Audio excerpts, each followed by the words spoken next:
The first couple of times we saw our beautiful new grandbaby at just 6 weeks old, most of each day was spent sleeping. But with each passing day, our grandbaby gradually became more aware of the surroundings, focusing intently on faces, patterns, nature, and books. All senses were visibly awakened from one day to the next. We are profoundly grateful for all the time we had with this precious one so early in life, when every tiny development filled us afresh with wonder and awe at the miracle of God's beautiful creation.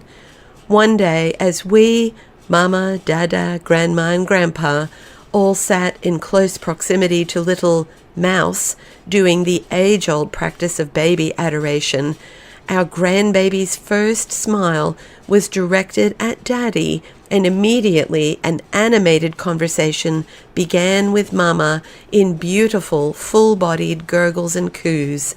Mouse began grasping at faces, clothing, and toys, and tracking with the larger pictures in books.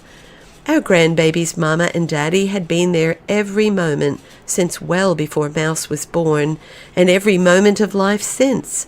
It is obvious that Mouse knew their voices right from the start, but the wonder that we experienced was watching our grandbaby awakening to be able to respond to their presence and attention and love.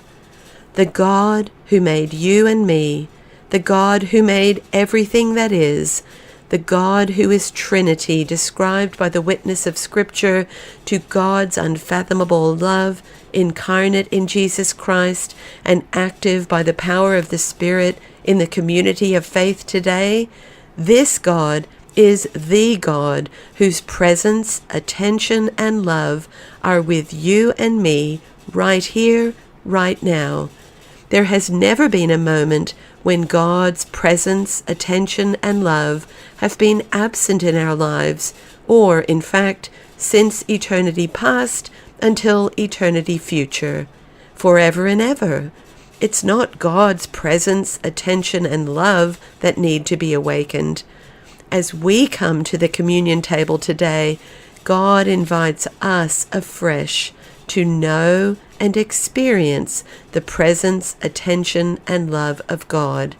We are invited to enter into the Trinity's embrace.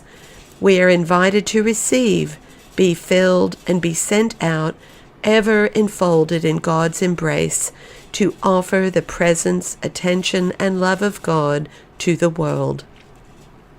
On the night that Jesus was betrayed, he took the bread and said, "This is my body, which is given for you. Do this in remembrance of me." Let's eat together. Again, Jesus took the cup and said, "This is my blood of the new covenant poured out for you. Do this in remembrance of me." Let's drink together.